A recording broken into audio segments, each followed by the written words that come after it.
वैदेशिक रोजगारीको सिलसिलामा विदेशी बाध्य प्रवासी नेपालीहरूको सुख दुःखको भारी बिसाउने साझा चौतारी PNN अनलाइन रेडियो तथा भिडियोमा यहाँलाई हार्दिक स्वागत छ।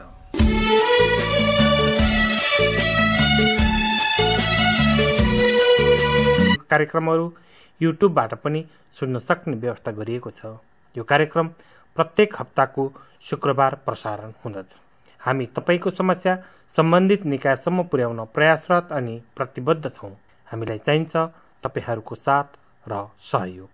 सूचना, सन्देश र जानकारी तथा चेतनामूलक कार्यक्रम अभियानको साथ हामी तपाई सामु अनलाइन रेडियो मार्फत उपस्थित भइसकेका छौं। म कार्यक्रम प्रस्तुता सागर श्रेष्ठको साथमा खगेन्द्र अधिकारी र दुर्गा भण्डारीको यहाँलाई हार्दिक स्वागत छ। आदरणीय श्रोताबिन, तपाईहरूले PNN इन्टरनेट टेलिभिजन मार्फत पनि यो कार्यक्रम सुन्न तथा हेर्न सक्नुहुनेछ। तपाईले www.prabasiNepali.com खोलेर तपाईले PNN इन्टरनेट टेलिभिजन हेर्न सक्नुहुनेछ। PNN हाइलाइट साथमा सन्देश, शुभकामना, चेतनामूलक र मनोरञ्जनपूर्ण प्रत्येक दिन नेपाली समयअनुसार साँझ 8:15 बजेदेखि प्रत्यक्ष प्रसारण हुने हाम्रो आवाज कार्यक्रममा सुन्न सक्नुहुनेछ। लगइन गर्नुहोस् www.prabasiNepali.com। यस कार्यक्रममा तपाईले आफ्नो रचना वाचन गर्नुको साथसाथै तपाईको सुख दुःख शेयर गर्दै रोचक जानकारी प्रस्तुत र आफूलाई मन परेको गीत सुन्न अनि सुनाउन सक्नुहुनेछ। अब हामी तपाईलाई आगामी हप्ता प्रवासमा नेपालीहरू र नेपाली संगठनहरूले कहाँ के गर्दैछ सो सम्बन्धी जानकारी दिँदैछौँ। तपाईको आवाज हाम्रो आवाज, आवाज विहीनहरूको आवाज, कार्यक्रम हाम्रो आवाज, प्रवासी नेपाली नेटवर्क PNN को आवाज, तपाईँ हामी सबैको आवाज। यो हो कार्यक्रम हाम्रो आवाज। नेपाली नयाँ वर्षको अवसरमा इजरायलमा नेपाली चलचित्र के म तिम्रो साथी बन्न सक्छु प्रदर्शन हुने भएको छ। अप्रिल 20 तारिखमा हहगना स्थित बार्बर हलमा सो सिनेमा प्रदर्शन हुने भएको हो। OASNepal.com तथा एक्सन युथ क्लबको प्रस्तुतिमा बाल सारथी संस्था साबिल काठमाडौँको सहयोगार्थ यात्रा फाउन्डेसन नेपालको सहकार्यमा सो सिनेमा प्रदर्शन गर्न लागि हो। कार्यक्रम साँझ 9 बजेदेखि सुरु हुनेछ। कार्यक्रम पश्चात डिस्को पार्टीको पनि आयोजना हुनेछ। साथै टेल एभिभ पार्कदेखि हलसम्म निशुल्क यातायातको पनि व्यवस्था गरिएको छ। के म तिम्रो साथी बन्न सक्छु कि निर्मात्री कृषा चौलागाईको साथमा विशेष कार्यक्रमको समेत आयोजना गरेको छ, जसको लागि टिकट 80 NIS तोकिएको छ। सूचना, संगीत र मनोरञ्जनको संसारमा हाम्रो संसार, राजनीति, अर्थ, खेलकुद, विश्व समाचार र विज्ञान प्रविधि हाम्रो आधार। श्रोताहरू, नेपाली समुदायको अपार माया र सद्भाव प्राप्त गरेर हाम्रो संसार.netले इजरायलबाट साप्ताहिक समाचार रेडियो प्रसारण कार्यक्रम सुरु गरेका छौँ। हाम्रो यो रेडियो कार्यक्रम तपाईलाई कस्तो लाग्यो? आगामी दिनमा के थप सुधार गर्नु पर्ला? तपाईको नजिकैका घटना, परिघटना र खोजमूलक समाचारहरू सम्प्रेषण गरेर हामीलाई जानकारी गराउनुहोला। हाम्रो इमेल ठेगाना info@hamrosansaar.net। हाम्रो यो कार्यक्रमलाई तपाईले चाहेको बेलामा लगन गरेर सुन्न सक्नुहुनेछ। A complete news portal online media hamrosansaar.net। Nepali नयाँ वर्ष 2069 सालको पावन अवसरमा शुभकामना आदान प्रदान गर्नुको साथसाथै नेपाली DJ सुन्दर गुरुङको साथमा मिति अप्रिल 20, 2012 शुक्रबारको दिन समय 11 देखि 5 बजेसम्म डिस्को नाइट पार्टी रातभरि हुने गइरहेको हुँदा सम्पूर्ण ह्याम्सबर्गमा बस्ने नेपालीहरूलाई जानकारी गराउन चाहन्छौँ। नेपाली र हिन्दी रिमिक्समा पूर्ण मनोरञ्जन लिनुहोला। नेपाली वर्ष 2068लाई विदाई गरी नववर्ष 2069 सालको पावन अवसरमा सामूहिक नाचको आयोजना हुन गइरहेको हुँदा सम्पूर्ण जर्मन साथै ह्याम्बर्ग सहरवासी नेपाली दाजुभाइ दिदीबहिनीहरूमा हार्दिक निमन्त्रणा गर्दछौँ। विश्व नेपाली साहित्य महासंघ शाखा साउदी अरेबियाको प्रकाशन विभिन्न साहित्यिक रचनाहरूको संगमको शैली पढ्न नभुल्नुहोला।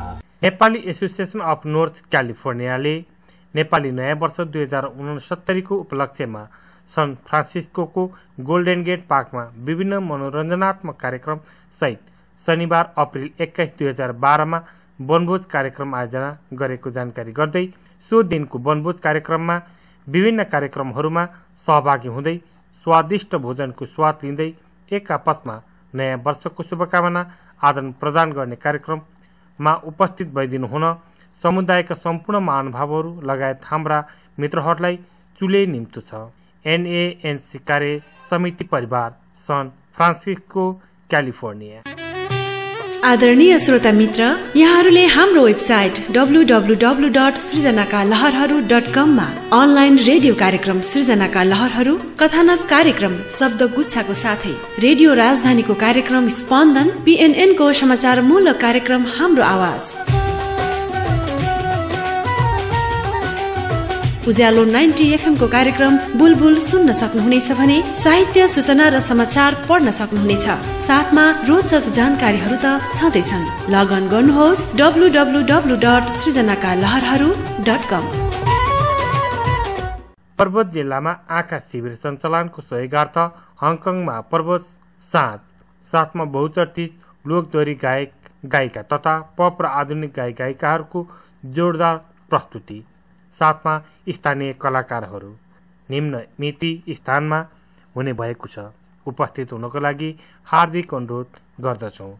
मिति 22 अप्रिल 2012, समय साँझ 7 बजे, स्थान युलोङ थिएटर, आयोजक पर्वत मञ्च, हङकङ। गीत, गजल, शायरी, मुक्तक, कथा, कविता, लघुकथा, विचार विमर्श, निबन्ध, हाइकु आदि साहित्यिक खुराक पढ्नका लागि साउदी अरेबिया र कतारबाट एकैसाथ प्रकाशित हुने साहित्यिक पत्रिका मुगलानी सौगात खोजी खोजी पढ्न नभुल्नुहोला। मुगलानी सौगात परिवार, साउदी अरब। मेरो देश TV.com प्रस्तुत गर्दछ म राष्ट्रको सेवक। अमेरिकाका लागि नेपाली राजदूत महामहिम डाक्टर शङ्कर प्रसाद शर्माको प्रमुख आतिथ्यमा संसारभरिका राष्ट्रप्रेमीहरूका लागि औपचारिक शुभारम्भ। स्थान Baltimore country public library, 9833 greenside drive, Cockeysville, MD 21030। मिति अप्रिल 22, 2012, आइतबार, समय दिउँसो 12:30 बजे।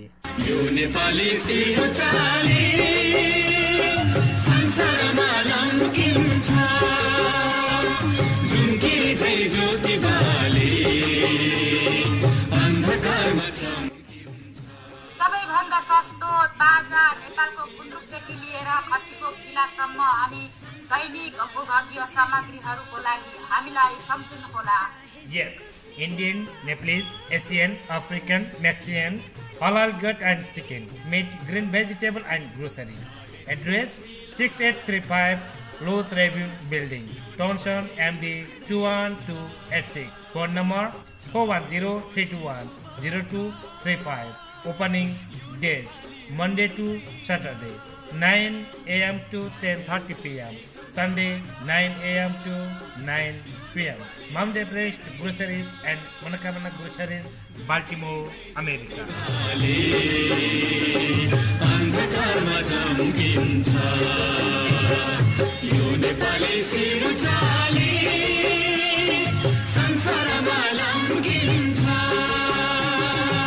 अहिले सुन्दै हुनुहुन्थ्यो विभिन्न सङ्घ संगठनहरूले प्रवासमा आगामी हप्ता कहाँ कहाँ के गर्दैछ सो सम्बन्धी जानकारी र शुभकामना सन्देशहरू। अब हामी तपाईलाई PNN अनलाइन रेडियोको शिक्षा, सूचना, सन्देश र चेतनामूलक नियमित प्रस्तुति अभियानतर्फ लाँदैछौँ।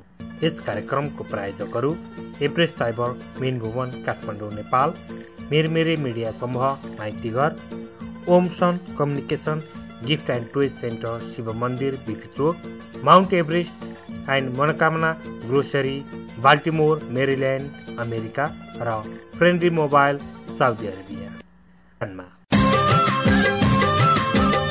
PNN अनलाइन रेडियोको प्रस्तुति पाक्षिक रूपमा सञ्चालन भइरहेको एउटा छुट्टै कार्यक्रम अभियान। हजुर, तपाईहरूका समस्या तपाईहरूकै आवाजमा प्रत्यक्ष रूपमा राजदूतसँग पुर्याउने एकमात्र कार्यक्रम अभियान। प्रत्यक्ष टेलिफोन तथा इमेलबाट तपाईहरूले आफ्नो जिज्ञासा राख्न सक्नुहुनेछ। इमेल ठेगाना info@pravasiNepali.com, info@sirjanakaalaharu.com। आदरणीय PNN अनलाइन रेडियोका श्रोताहरू नमस्कार। आज पनि म सागर श्रेष्ठ साथमा खगेन्द्र अधिकारी हामी आज PNN अनलाइन रेडियोको लागि हाम्रो आवाजको एउटा छुट्टै जानकारी, शिक्षा र चेतनामूलक कार्यक्रम अभियानमा उपस्थित भइसकेका छौँ। अहिले हामी साउदी अरेबियाको रियादबाट यो कार्यक्रम रेकर्ड गरिरहेका छौँ। हाम्रो पाक्षिक कार्यक्रम, हाम्रो अभियानमा आज हामीसँग पूर्व आइसिसी सदस्य साउदी अरेबियाबाट प्रतिनिधित्व गर्नुभएको रामबहादुर बेलबासेजी हुनुहुन्छ। यो कार्यक्रम एकैसाथ अनलाइन मिडियाहरू dcnepal.com, pravasiNepali.com, sirjanakaalaharu.com, खबरसाइट.com, हाम्रो संसार अनलाइन रेडियो pakribaas.com.np, हाम्रो समाज.net, लिटरेचर अफ नेपाली.com, नेपालकुबेत.com र gnlf.blog.com बाट एकैसाथ प्रसारण हुने गर्दछ। कार्यक्रममा यहाँलाई हार्दिक स्वागत छ।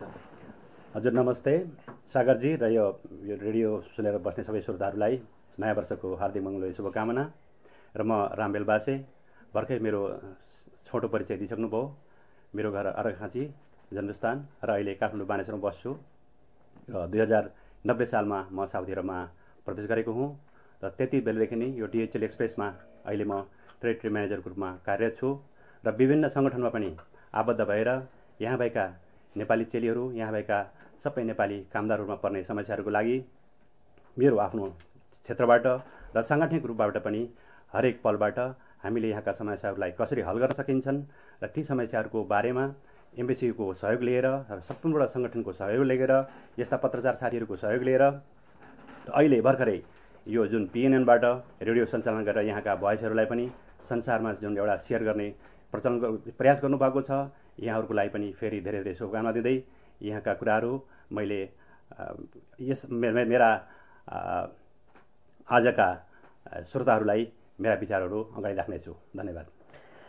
बेलबासेजी, यहाँ काठमाडौँमा बस्नुहुन्छ, यहाँको ओरिजिनल घर चाहिँ कहाँ हो वास्तविक? मेरो घर अर्घाखाँची ठाडा टुँडीखेल भन्नेमा म जन्मेको हुँ र 2095 सनमा म काठमाडौँमा अर्घाखाँचीदेखि मेरो बसाइछाइ भएको हो र अहिले मेरो परिवार काठमाडौँ बानेश्वरमा रहनुहुन्छ। म 2 सन्तानको पिता हुँ र म मेरो श्रीमती नेपाल सरकारको अधिकृतको जबमा नेपाल काठमाडौँ जिल्लामा नै प्रमुख रूपमा कार्यरत हुनुहुन्छ र मेरा बच्चाहरू पनि काठमाडौँमै अध्ययनरत छन्। एकचोटि यहाँको बाल्यकालतिर हामी फर्कौँ। यहाँको बाल्य अवस्था कस्तो थियो? मेरो बाल्यकाल मलाई अरूको भन्दा टाढा टाढा पैदल गएर मैले विद्यालय मलाई जानु परेन। म पुरानो सदरमुकाममा जन्मेकोले ठाडा अर्घाखाँचीको एउटा पुरानो सदरमुकाम पनि हो र त्यहाँको अर्घाखाँचीको हिसाबले अर्घाखाँचीको एउटा मुहान ढोका भएको गाविस र त्यहाँ केही विकास निर्माणका पूर्वाधारहरू भइसकेको अवस्थाले त्यहाँ हामी पहिलेदेखि नै मेरो घरदेखि धेरै नजिकै 5 मिनटको नजिकमा विद्यालय थियो, विद्यालय छ अहिले पनि। र त्यहाँ मैले 10 कक्षासम्म अध्ययन गरेँ र त्यहाँ रान्ती हिसाब किताबले पनि हामी बाल्यकालदेखि नै एउटा जब स्कुलमा गयौँ साङ्गठनिक भएर यो देश निर्माणको लागि हामीले केही गर्नुपर्छ, हामी विद्यार्थीहरू पनि देशका कर्णधार हौँ, हामी नै देशको विकास निर्माणमा केही गर्न सक्छौँ भन्ने किसिमका विचारहरू सुरुदेखि आएदेखि नै मैले एउटा 8-10 क्लास पढ्दादेखि नै साङ्गठनिक रूपमा आफ्ना प्रयासहरू सुरु गरेको थिएँ मैले। त्यहाँ अर्घाखाँचीमा विद्यार्थी जीवन तपाईँको एकदमै रमाइलो भएको हामीलाई सुनाउनु भयो। त्यो विद्यार्थी जीवन पश्चात जब तपाईँ क्याम्पस आउनुभयो, क्याम्पस आइसकेपछि तपाईँको आफ्नो घर परिवारमा एउटा कस्तो खालको तपाईँबाट घर परिवारले तपाईँको त्यो समाजले जुन विद्यालयमा तपाईँ पढ्नु भएको थियो त्यो विद्यालयले कस्तो आशा गरेको थियो जस्तो लाग्छ तपाईँलाई? हजुर धन्यवाद खान्दरजी। म एउटा पारिवारिक मुखिया जिम्माल भन्ने एउटा परिवारबाट मेरो जन्म भएको हो र एउटा ती परिवारहरूले नेपाली समाजलाई केही हदसम्म दमन गरिएको अवस्था थियो र त्यस्तो परिवारमा हुर्केर पनि मैले दलितहरू, पीडितहरू र पिछडिए वर्गहरूको लागि हामीले के गर्नुपर्छ भनेर म आवाज उठाएर मेरो कलेज स्तरमा साङ्गठनिक भएँ र त्यतिखेर अनरा सबै छैठो भनिन्थ्यो र युनियनमा पनि मैले एउटा सक्रिय मेम्बर भएर काम गर्दै गएँ र यसले पक्कै पनि विवादका धेरै पहाडहरू निक्लिए किनभने एउटा दमन गर्ने एउटा चाहिँ जिम्माल मुखिया जस्तो परिवारमा जन्मेको मान्छेले पनि गरिबहरूको आवाज निकाल्दाखेरि म पक्कै पनि परिवारबाट टाढा भएँ र बस सङ्गठनमा काम गर्दै गइसकेपछि र समय कालानुसार परिवर्तन हुँदै गइसकेपछि मेरो परिवारबाट पनि वास्तवमा हाम्रो छोराले, हाम्रो नातिले, हाम्रो घरको मान्छेले राम्रो काम गरेको रहेछ भन्ने कुराहरू गए र हाम्रो एउटा सबै परिवार नै त्यो हिजोको विगतबाट परिवर्तन गरेर नयाँ मोडतिर लाग्यौँ। नयाँ मोडतिर लाग्नुभयो, एउटा नयाँ समयको परिवर्तनसँग अगाडि जानुभयो। तर त्यसभन्दा पछाडि जब तपाईँको त्यो एउटा जुन प्रगति पथमा लम्किराख्नु भएको थियो त्यसपछि तपाईँको विदेश यात्रा सुरु भयो। यहाँकै अनुसार हामीले भन्नुपर्दाखेरि 1990देखि यहाँ साउदी अरेबियामा हुनुहुन्छ। हजुर। भने तपाईँले जुन प्रगति पथको बाटोमा, जुन एउटा क्रान्तिकारिताको बाटोमा अथवा समाजलाई सचेतना बनाउने बाटोमा लाग्नुभएको कुरा विदेश आइसकेपछि त ओझल परेन र? होइन, यो पक्कै पनि परेन। मैले जब मेरो उच्च शिक्षा पुरा गरिसकेपछि मैले नेपालमै साझा व्यवस्थापक कोअपरेटिभ म्यानेजर भन्थ्यो त्यो पदमा काम गरेँ र गरिसकेपछि मैले थुप्रै बाधा अर्चनहरू मैले बेहोर्नु पर्ने भयो नेपालमा। त्यति बेला पञ्चायतको व्यवस्था थियो र जसले भ्रष्टाचारको रूपमा जसरी पनि पैसा कमाएर जबसम्म हाकिमहरूलाई पोलिँदैनथ्यो, हाकिमहरूलाई खुवाइदिन्थ्यो, त्यो मान्छे त्यो वर्करहरू उसलाई दक्ष रूपमा मानिन्थेन र त्यसैको आवाज दिएर मैले जब उच्च स्तरसम्म कुराहरू गरेँ र मैले काम गर्न नै मलाई अप्ठ्यारो स्थिति भएको हुनाले मैले कुनै पनि गलत काम गरेर पैसा कमाउनु हुन्न, परिश्रम गरेर पैसा कमाउनु पर्छ भन्ने जब मेरो विचारमा एउटा नयाँ विचार आयो त्यसपछि मैले एउटा साउदी अरबमा पनि एउटा अपर्च्युनिटी देखेर म यो देशमा आएको थिएँ। हजुर बेलबासीजी, जो साउदी अरबमा आउनुभयो, कस्तो पाउनुहुन्छ तपाईँ साउदी अरबमा रहेका नेपालीहरूको अवस्थालाई? पक्कै पनि यहाँ हामीले सरसर्ती हेर्दाखेरि धेरै समस्याहरू हामीले देखिरहेका छौँ र यहाँ आएका धेरै नेपालीहरूले गरेका धेरै महान कुराहरू प्रगतिहरू ओझेल्न पाइरहेका छौँ र अहिले नेपालको परिप्रेक्ष्यमा हामीहरू एउटा नकारात्मक बाटोमा लागिरहेको हुनाले पनि हामीले राम्रा गरेका कुराहरूलाई बिर्सेर नराम्रा कुराहरूका धेरै प्रचारबाजी हुनुभएको हुनाले पनि यो मुलुकमा भएका कामदारहरूको बारेमा गलत प्रचार मात्रै भएका छन्। तर यहाँ क्षमताको भएका मान्छेहरू धेरै नै छन् र उहाँहरूले धेरै प्रगतिहरू पनि गर्नुभएको छ र एउटा संसारको मौका अवसर भएको देशमध्ये मैले साउदी अरबलाई पनि देखेको छु। यहाँ साउदी अरबमा मौकाको रूपमा पनि हेर्नुभएको छ। सहकर्मी मित्रका अनुसार यहाँ एनआरएनए को आइसिसी पूर्व सदस्य पनि हुनुहुन्छ। साउदी अरेबियामा रहेका एनआरएनएहरूको अवस्था के छ अथवा यो संस्थाले गरेका यहाँको जुन कार्यकालमा यहाँले गर्न सकेका अथवा यहाँले पहल गर्न सकेका, यहाँले पहल गरेर सफल भएका त्यस्ता केही उदाहरणीय कार्यहरू छन् जो हामीसँग सेयर गर्न मिल्छ? पक्कै पनि जब यो साउदी अरबमा पनि एनआरएनको अभियान हामीले 2007मा स्थापना गऱ्यौँ। यो वास्तवमा संसारमा 2003 सालमा नै संसारका प्रतिनिधि साथीहरूले यो एउटा सङ्गठनलाई स्थापना गरेको थियो र साउदी अरबमा 2007मा स्थापना गर्ने कालदेखि नै म एउटा अन्तर्राष्ट्रिय समन्वय परिषदको केन्द्रीय सदस्य भएर 2 कार्यावधि काम गर्ने मौका पाएँ र यहाँका थुप्रै समस्याहरूलाई, आवाजहरूलाई बुलन्द गर्ने काम हामीले गऱ्यौँ। जस्तै यहाँ नेपालीहरू महिलाहरूलाई गलत बाटोबाट पठाउने अथवा नेपाल सरकारले महिलाहरूलाई पठाउन हुन्न भन्ने, तर यहाँ महिलाहरू भित्रिने प्रक्रियाहरू दिनादिन बढिरहेका अवस्थामा पनि हामीले यसलाई एउटा विकसित रूपबाट महिलाहरू पठाउनुपर्छ अथवा यसलाई चाहिँ महिलाहरू पठाउने नै हुन्न भन्ने कुराहरूलाई पनि हामीले जोरदार तरिकाले माग राख्यौँ र केही हदसम्म पनि यो अहिले ती मागहरू नेपाल सरकारले एउटा एड्रेस गरेको अवस्था छ। त्यसै गरी पुरुषहरूको अवस्थामा पनि यहाँ धेरै कामदारहरू आएर आफूले भनेको स्थानमा काम एग्रिमेन्ट अनुसार नपाएपछि भागेर काम गर्ने अवस्थाहरू पनि यहाँ थिए र अहिले पनि त्यो बढ्दै गएको छ र यसलाई पनि व्यवस्थित रूपमा मेन पावर कम्पनीहरूले पठाउनुपर्छ, योग्य, दक्ष र स्किल भएका व्यक्तिहरूलाई पठाउनुपर्छ भन्ने यहाँ हामीले मिडिया मार्फत, पत्रपत्रिका मार्फत र चाहिँ अन्य समारोहमा पनि यी आवाजहरूलाई हामीले अगाडि बढ्दै आएका छौँ र केही हदसम्म यसको विकास र इम्प्रुभ भएको हामीले महसुस गरेका छौँ। धेरै हदसम्म यहाँहरूले गर्नुभएका सराहनीय कार्यहरूको बारेमा यहाँले हामीसँग सेयर गर्नुभएको छ, यसको लागि हामी यहाँलाई धेरै धेरै धन्यवाद दिन चाहन्छौँ। तर एउटा खुल्दुलीको विषय के भने साउदी अरेबियामा रहेको जुन एनआरएनए छ अहिले, त्यो एनआरएनए भित्र हाम्रो नेपालको ठ्याक्कै राजनीतिक अवस्थालाई त्यहाँभित्र एउटा त्यस्तो नजरले हेर्ने गरिएको छ अथवा त्यस्ता कार्यहरू भइरहेका छन् भनेर बारम्बार हामीसँग त्यस्ता एकातिर मिडिया मार्फत पनि आउने गरेका छन्, एकातिर केही व्यक्तिगत रूपमा पनि त्यस्ता गुनासाहरू सुनिन्छन्। यहाँ एनआरएनए को पूर्व आइसिसी सदस्यको हैसियतले त्यसलाई कसरी हेर्नुभएको छ, कतिसम्म बुझ्नु भएको छ? हजुर, मैले पनि महसुस गरेको विषयवस्तु तपाईँले कोट्याइदिनु भयो। वास्तवमा यहाँका अग्रपन्थीमा रहेका एनआरएन साथीहरूबाट गैराविश्व सङ्घको उद्देश्य, यसको मेन अब्जेक्टिभ के हो भन्ने कुराहरू र यसको परिभाषा के को लागि यसको स्थापना भएको हो, यो सङ्गठनले गर्नुपर्ने काम कर्तव्यहरू के हुन् भन्ने कुराहरू अग्रपन्थीमा बसेका साथीहरूले नै नबुझेको जस्तो मैले महसुस गरिरहेको छु। यो यहाँ भएका यसलाई नेपाल सरकारको 2064 नियमावलीले पनि प्रष्ट भाषामा धेरै सजिलो शब्दमा यसलाई परिभाषा गरिसकेको अवस्था छ। सारगुटभन्दा बाहिर 182 दिनभन्दा बढी बसेका हामी सम्पूर्ण नेपालीहरू गैरावासी हौँ भन्ने त्यो फिलिङ सम्पूर्ण यहाँ भएका नेपालीहरूलाई हुनुपर्ने अवस्था, हामीबाट जानकारी गराउनु पर्ने अवस्था छ यहाँ। धन्यवाद रामबहादुर बेलवासेज्यू, तपाईँले हाम्रो पिएनएनको अनलाइन रेडियो कार्यक्रम अभियानमा साउदी अरेबियामा रहेका एनआरएन, साउदी अरेबियामा रहेर गरेका एनआरएनले गरेका कार्यहरू र आफ्नो व्यक्तिगत जीवनका बारेमा छोटो मिठो भलाकुसारी गरिदिनु भएकोमा, हामीलाई यो तपाईँको अमूल्य समय उपलब्ध गराइदिनु भएकोमा हामी तपाईँप्रति एकदमै आभारी छौँ। अन्तमा हाम्रो अनलाइन रेडियो मार्फत कसैलाई केही भन्नु छ कि?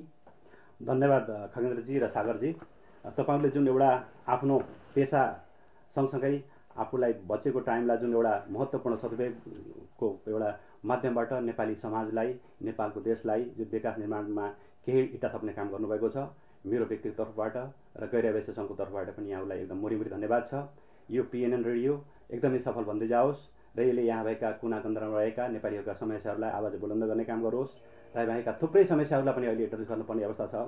नेपाल एम्बेसीमा भएका अलपत्र परेका महिलाहरूको स्थितिलाई नेपाल एम्बेसीले ती महिलाहरूलाई धेरै नेपाल एम्बेसीले गर्नुपर्ने कामहरूलाई पनि ओझेलमा पारेर ती महिलाहरूका पुरुषका पछाडि गइरहेको अवस्थाहरू छ, तिनीहरूलाई पनि एड्रेस गर्ने काम र त्यस्तै गरी यहाँ भएका थुप्रै समस्याहरू, अहिले भगौडाको समस्याहरू त्यसै गरी देखिरहेका छौँ। यहाँ अहिले चाहिँ नेपाल सरकारले नै एउटा यति ठुलो नेपालीहरू भएको ठाउँमा एउटा नेपाल ध्वजाका वाहक एउटा विमानसम्म ल्याउन नसकेको अवस्थाहरू छ।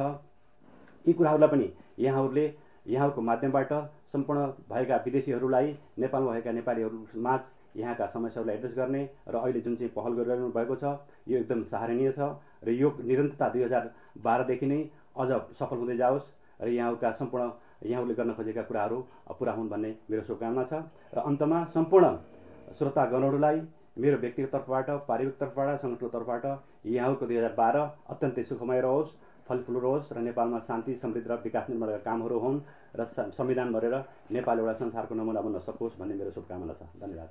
धन्यवाद रामबहादुर बेलवासेज्यू आफ्ना महत्त्वपूर्ण विचारका लागि। आदरणीय श्रोता मित्र, हामी अहिले साउदी अरेबियाको रियादबाट बोलिरहेका छौँ र एनआरएनए आइसिसी पूर्व सदस्य रामबहादुर बेलवासेसँगको छोटो मिठो भलाकुसारी हामीले यहाँहरू समक्ष प्रस्तुत गर्ने जमर्को गऱ्यौँ। आजलाई हाम्रो समयको सीमा यहीँ सकिँदैछ। हाम्रा सहकर्मी मित्र सागर श्रेष्ठसँगै म कार्यक्रम प्रस्तुता खगेन्द्र अधिकारी अमृतलाई पनि बिदा दिनुहोस्। फेरि पनि यहाँहरूसँग यसै गरी रमाइला कुराकानी गर्दै गरौँला। नमस्कार, हार्दिक धन्यवाद। हामीलाई इमेल info@prabasiNepali.com मार्फत हाम्रो कार्यक्रमलाई सल्लाह, सुझाव र प्रतिक्रिया पठाउनु हुने सम्पूर्ण श्रोताहरूलाई यहाँहरूको अमूल्य सुझाव र सहयोगको कदर गर्दै यो कार्यक्रमलाई समयको मागको अनुसार पुरस्कृत गराउँदै लानेछौँ। यस कार्यक्रमलाई हाम्रो साधन र स्रोतले भ्याएसम्म संसारभरका नेपालीहरूसँग पुर्याउने हाम्रो धोको रहेको छ। यसका लागि यहाँहरूको माया, ममता र रचनात्मक सहयोगको अवश्य खाँचो रहेको छ। श्रोताबिन, अबदेखि सन्देश, शुभकामना, प्रतिक्रिया, सल्लाह, सुझाव, सुख दुःख शेयर तथा आफूलाई मन परेको गीत सुन्न अनि सुनाउनलाई प्रत्येक दिन नेपाली समयअनुसार साँझ 8:15 बजेबाट प्रसारण हुने हाम्रो आवाज कार्यक्रममा सहभागी हुन सक्नुहुनेछ। यो प्रत्यक्ष प्रसारण हुने कार्यक्रम हो। लगन गर्नुहोस् www.prabasiNepali.com। श्रोताबिन, यिनै सामग्रीहरूको साथ आजलाई बिदा दिनुहोस्। यो कार्यक्रम यहाँको आफ्नै कार्यक्रम हो। कार्यक्रम सम्बन्धी सल्लाह, सुझाव, जिज्ञासा र प्रतिक्रियाहरू लेखी पठाउन नबिर्सिनुहोला। हाम्रो इमेल आइडी रहेको छ info@prabasiNepali.com। हस्त अर्को हप्ता तपाईँहरूकै सङ्घ संगठनले गर्ने सामाजिक कार्यक्रमहरूको साथ शिक्षा, सूचना, सन्देश र चेतनामूलक कार्यक्रम अभियान लिएर उपस्थित हुने नै छौँ।